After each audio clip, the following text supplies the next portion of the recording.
Oke, halo teman-teman semuanya. Sebelum perkenalkan teman-teman, nama saya Hadian. Saya dari program studi Sistem Informasi Fakultas Ilmu Komputer Universitas Brawijaya yang ada di Malang nih teman-teman. Nah, jadi sekarang nih kita kan udah membuat form data pengguna teman-teman dari suatu halaman web kita. Nah, misalnya saya isi Muhammad. Nah, misalnya nih warna merah membaca kirim gitu teman-teman. Nah, di ini kan akan ditampilkan warna favoritmu merah, artinya apa? Berani. Terus ada hobi-hobinya, terus ada warna favoritmu apa, hobi filmmu apa. Terus ini bagian akhir teman-teman ada selamat datang kembali dan kamu sudah pernah mengunjungi halaman ini sebelumnya kayak gitu-gitu kan teman-teman. Oke teman-teman semuanya, jadi kita udah masuk nih di belakang layar dari form pengguna PHP yang tadi ya teman-teman ya. Oke, kita mulai masuk jelaskan ya teman-teman ya. Jadi yang pertama teman-teman, kita ada session start teman-teman. Nah, jadi session start ini artinya adalah halaman dibuka PHP kan akan menjalankan session start untuk memulai sessionnya gitu. Lalu kita ngecek apakah cookie itu user visitednya teman-teman. Nah, jika belum akan dibuat cookie tersebut dan di set berlaku selama 1 jam ya teman-teman. Ini semua tadi ada session start, terus ini adalah set cookie user visitednya udah atau belum. Lalu kita masuk ke inisialisasi variabel. Nah, susah banget ya. Nah, jadi disiapkan variabel kosong seperti name, color, hobi, dan output teman-teman. Nah, jadi dan ini bisa juga ada isinya membaca, olahraga, gaming, musik, dan traveling dan lain-lain gitu teman-teman. Lalu kita masuk ke jika form di submit ataupun di post teman-teman. Nah, artinya data dari form name, color, hobi itu dibaca dari post. Lalu nama akan disanitasi dengan HTML special charge yang ini teman-teman agar aman ya. Lalu nama disimpan di session agar bisa dikenali di kunjungan selanjutnya gitu teman-teman. Lalu selanjutnya ada seleksi warna teman-teman. Ada seleksi warna itu tuh ada di sini teman-teman. Nah, jadi kayak kalau warna merah artinya berani, kalau biru artinya ketenangan, kalau sisa itu adalah unik ataupun hal-hal lainnya gitu. Lalu yang kelima tuh ada looping hobi teman-teman, di mana daftar semua hobi dalam array ataupun hobi ditampilkan sebagai list gitu teman-teman. Jadi ada di sini list ini teman-teman. Nah, di daftar hobi itu udah di bakal looping gitu. Lalu ada tampilkan output outer lagi user. Nah, akan menampilkan nama user, terus ada menampilkan warna favorit dan hobi dan pilihan dan semua itu dimasukkan dalam variable output dan dicek sebagai HTML begitu teman-teman. Lalu next ada bahas nih tampilan HTML ada panjang banget nih tampilan HTML sampai sini teman-teman. Nah, artinya apa?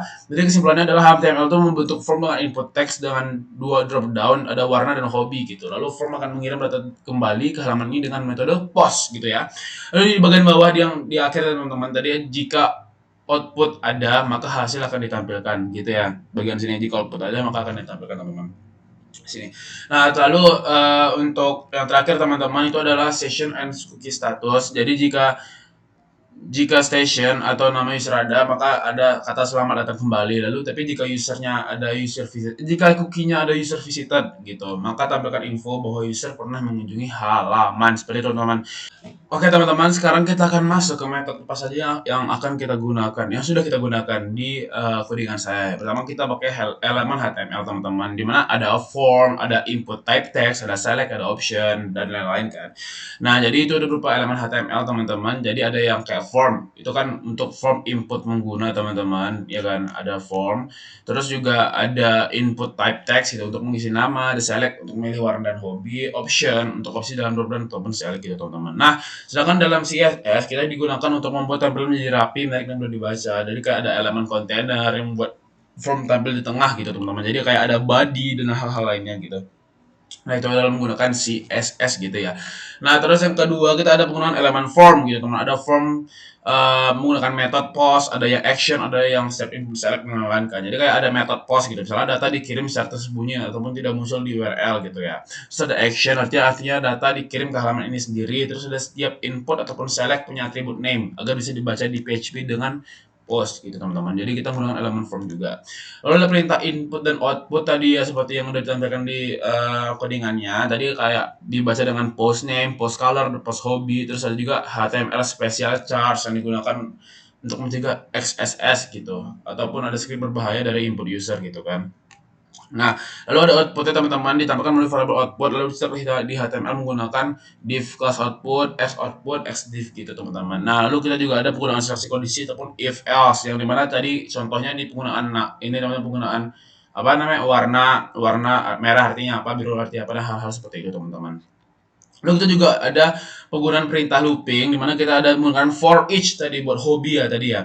Jadi kita akan menambahkan seluruh daftar hobi yang ada dalam list gitu, dan juga dipakai di bagian select di hobi di HTML gitu teman-teman, menggunakan for each dan and for each gitu. Jadi kita juga ada penggunaan looping gitu teman-teman. Lalu yang keenam, kita juga ada penggunaan array juga teman-teman. Kayak yang hobbies tadi, di hobbies kan ada membaca, ada olahraga, gaming, musik, dan traveling lain-lain ya kan. Nah, itu artinya kita menggunakan array teman-teman. Fungsinya apa? Kita bisa menyimpan daftar hobi dalam bentuk array, lalu dipakai untuk ditampilkan sebagai pilihan drop down dan ditampilkan dalam daftar setelah form dikirim. Lalu kita juga ada menggunakan penerapan state atau cookies and session. Artinya kayak waktu di session start gitu kan, kita kan menggunakan state, cookies and session teman-teman. Lalu tujuannya adalah session digunakan untuk menyimpan nama user secara sementara hingga browser ditutup gitu. Lalu di bagian bawah halaman kita juga menggunakan session juga di teman-teman, kayak session aktif sama datang kembali seperti itu ya. Lalu kita juga ada menggunakan cookie. Cookie itu ada bagian di user visited tadi teman-teman, user visited. Nah, jadi cookie itu digunakan untuk mengenali apakah user pernah mengunjungi halaman dalam 1 jam terakhir gitu. Nah, dan juga ada juga di bagian bawah halaman tadi yang bisa apakah dia user visited. Nah, kalau terdeteksi maka kamu sudah pernah mengunjungi halaman ini sebelumnya, maka akan ditampilkan seperti itu teman-teman. Nah, jadi itulah beberapa metode yang kita gunakan dalam coding kali ini. Dan jadi kita juga udah menjelaskan flow-nya dari awal. Mungkin sekian dari kami ya teman-teman. Sekian dari saya, sorry. Sekian dari saya. Mohon maaf jika ada kesalahan. Thank you semuanya. Dadah.